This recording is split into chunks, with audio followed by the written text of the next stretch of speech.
Sir, नकली पनीर बनाने वाले को गिरफ्तार किया गया है, क्या कुछ मामला है?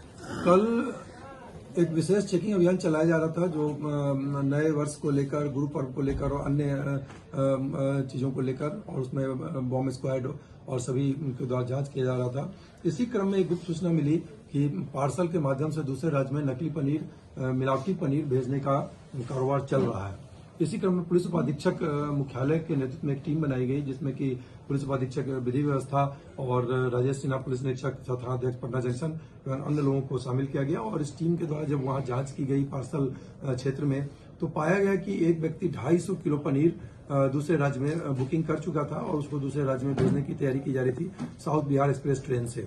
उसकी जब जांच की गई फूड सिक्योरिटी ऑफिसर के द्वारा पटना के, तो उसमें पाया गया कि उसमें जो पनीर था वो मिलावटी था और उसको रेलवे के द्वारा परिवहन करके भेजा जा रहा था। एक रोचक तथ्य सामने आया कि जो पनीर भेजा जा रहा था उसके लिए जो 5 डिग्री सेंटीग्रेड, जो कि फूड सेफ्टी स्टैंडर्ड जो एक्ट है उसके तहत जो एक स्टैंडर्ड है कि 5 डिग्री सेंटीग्रेड से नीचे उसको उससे ज्यादा पे नहीं परिवहन करना है, वो पालन नहीं किया जा रहा था। यह एक पहलू है। अगर वो पनीर 18-20 घंटे के जर्नी के बाद गंतव्य को राउरकेला भेजा जा रहा था, वहां पहुंचता है और वो पनीर खराब हो जाता है, तो निश्चित रूप से वो ह्यूमन कंजम्पशन के लिए और ही घातक था, खास करके तब जबकि वह पनीर मिलावटी था। इसमें एक व्यक्ति जो धनंजय कुमार है, पिता सजीवन राय, साकिन जोरावनपुर करारी, थाना जोरावनपुर, जिला वैशाली, इनको गिरफ्तार किया गया है, कांड दर्ज किया गया है। Food safety and standards act और बीएनएस के तहत भारतीय न्याय संहिता के अंतर्गत गिरफ्तार किया गया है। और इसमें जो 250 किलो मिलावटी पनीर है उसका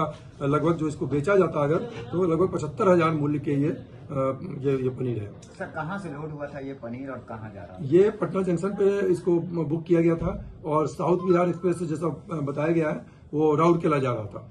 पूछताछ में क्या बताए हैं, कैसे पनीर तैयार करते थे, क्या क्या मिलाते थे? अभी उस सब बिंदु पे जांच के लिए है, लेकिन इतना है कि वहां पे भी ये यहाँ से पनीर को भेजते थे और संभवतः इनके पास लाइसेंस नहीं था और ये वहां पर भी दुकान एक चला रहे हैं, उस पर भी अनुसंधान की जा रही है। और इसमें अगर ये लंबे समय से अगर इसको परिवहन किया जा रहा था तो रेलवे के कर्मियों की संलिप्तता से भी इनकार नहीं की जा सकती है। उस बिंदु पे भी जांच की जा रही है, क्योंकि यह एक मुद्दा, गंभीर मुद्दा है कि रेलवे एक परिवहन का साधन है जो कि पूरे देश में एक जगह से दूसरी जगह जा रहा है। और पनीर जो कि कंजम्पशन लगभग हर शहरों में होता है और उसमें वो पेरिसेबल आइटम है और उसमें वो बहुत जल्द खड़ा हो जाता है, तो उसको एक तो स्टैंडर्ड में उसको नहीं भेजा जा रहा था। तो क्या एसओपी का पालन किया गया, यह सब बिंदुओं पे पुलिस अनुसंधान कर रही है। और इसमें जो भी संलिप्त कर्मी अगर ये लंबे समय से भेजा जा रहा था और एक गिरोह के रूप में कार्यरत था, तो निश्चित रूप से यह एक चिंतनीय तथ्य है और इस पे सभी बिंदुओं पे पुलिस पटना अनुसंधान कर रही है। पार्सल कर्मी की भी मिली भगत हो सकती है।